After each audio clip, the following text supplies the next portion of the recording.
These are one of the greatest Kobe's ever, but also the ones Kobe injured himself in.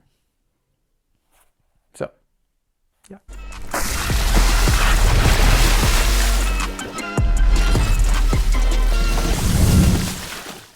What's up guys, Vinny here with Sneaker Tweaker, and welcome back to Mamba Mondays. Today we have our performance review on the Nike Kobe 8. Now this isn't the Kobe Pro or the Kobe Pro or anything like that. This is the original Nike Kobe 8 system, where it was, I believe, the second shoe in his line that featured drop-in midsole. Started off with the 7 and then just kind of went from there. Now the 8 is also known as probably one of the lightest basketball shoes ever created, and for good reason, and we'll actually get into that later on in the video. This shoe is also the infamous shoe that Kobe ruptured his Achilles in, but he also went back and shot those 2 free throws by himself.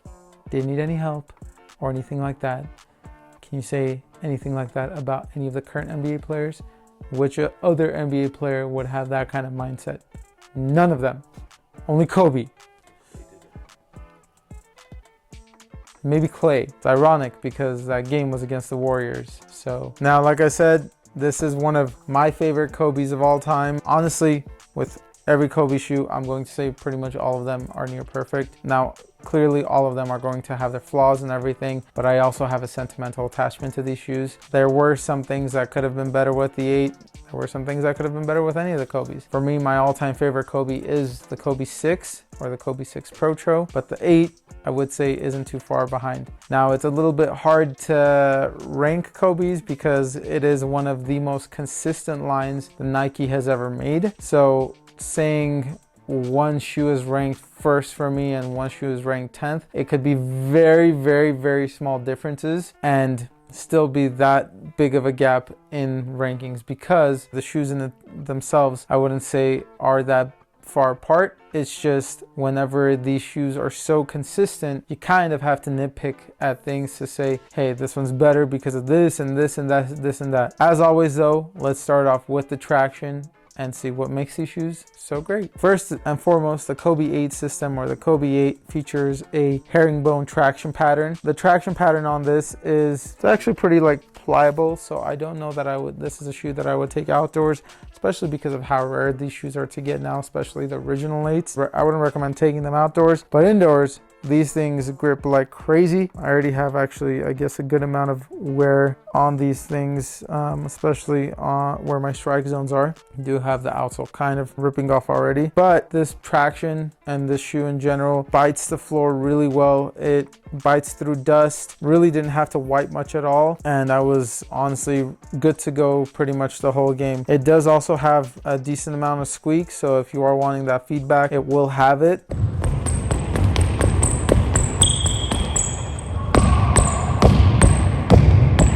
And then you also have, as far as the traction pattern goes, you do have these scales for the storytelling portion of it. Traction, like I said, was money. It was great on clean floors, dusty floors. Wouldn't recommend taking these outdoors. And then on top of that, you do have that nice feedback if you do like nice squeaky shoes. But overall, it seems like it's pretty durable. I mean, for me playing indoors, it's lasted me quite some time. I've had these for years and years, and they're still in one piece, and I could still hoop in them. I mean, I do have a lot of Kobe's that I hoop in, so I don't spend a crazy amount of time in one of them before switching to another, but this is the only pair of 8s I have. So to say that they're in the shape they're in still is pretty remarkable. Now, as for cushion, like I said, these do feature a drop-in midsole, and this one in particular, I believe this is the Year of the Snake colorway that I have, and this one came with a Lunar Lawn drop-in midsole. It's not to say I was playing in this midsole, because Lunar Lawn does bottom out quickly, so I actually did switch out the midsole to the one I got with my Kobe 11 Elite IDs. And as many of you know, if you created a Kobe 11 ID, or the Kobe 11 Elite ID, these guys right here, you were able to get a, drumroll please,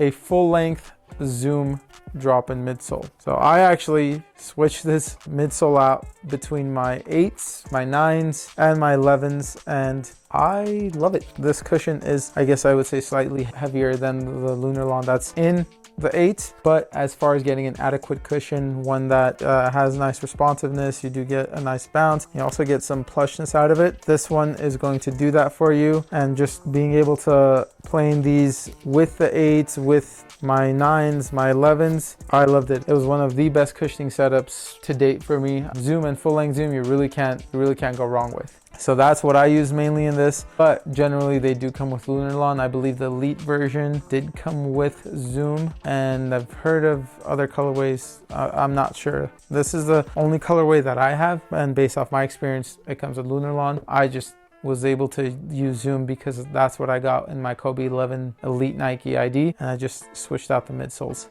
So midsole for me was great because of that. Lunarlon does bottom out pretty quickly. So if you are playing in the original cushioning system in the Kobe 8, that one might bottom out quickly for you. The Kobe 8 Pro though does use a React midsole. It should be a little bit better, but it is still foam, whereas Air is Air, and Air for me has always lasted longer, and I'm sure a lot of other people share that same experience. For the fit, these do fit me true to size. I honestly, like, these do fit kind of snug, but I didn't really have any pinching or squeezing or anything like that. Played in it a few times and they broke in quite nicely, and I didn't, like I said, have any issues as far as pinching or squeezing or anything. And for me, I'm a normal footer. Most Kobe's do fit narrow and snug. These were no different. I guess the way the materials are and everything, they fit me quite nicely. Now for the support and the materials, these do feature a mesh upper, and it's pretty lightweight and breathable mesh. So I did have a lot of support with the upper, but I also had a lot of breathability, so my feet weren't sweating in there or anything like that. You also have this plastic heel counter. It's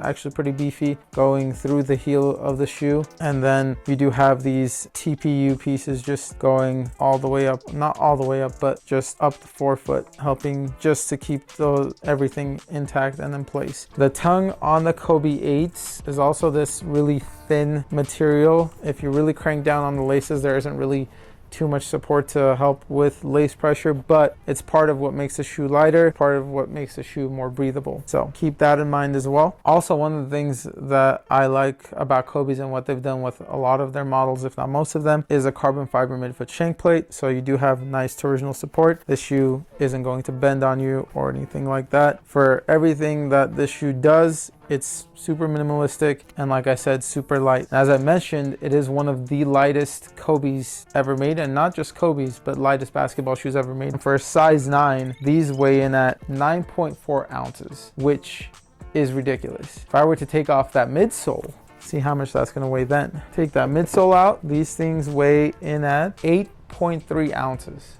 For a size 9. Yes, one of the lightest basketball shoes ever created. If you're looking for something light like this, the closest thing that, I guess in recent memory that I've seen, was a Nike Kobe 80 NXT 360. That thing, if you took the midsole out, because it doesn't have really any shank plate or anything, you can fold that up and put that in your pocket. Nike Kobe 8 system, when it first released, retailed in at $150. Nowadays, I mean, I got these on StockX way back when for $180, so it wasn't bad at all. But now you're looking at $300 plus, $400 plus, especially for the original 8s. Now the Protros are out as well. We'll see what they're going to do with that, but overall they're not going to be cheap. So if you are wanting these to take outdoors or something, keep that in mind. Keep in mind that they're expensive to buy and expensive to replace if you burn through the outsole. Kobe 8s do also come in a pretty standard Kobe 8 system box.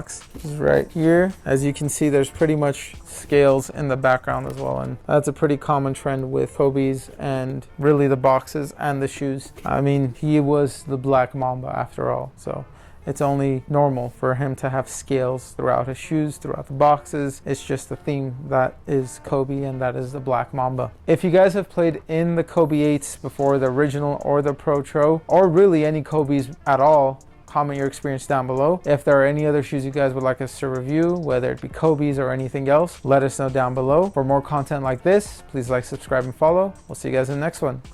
Peace.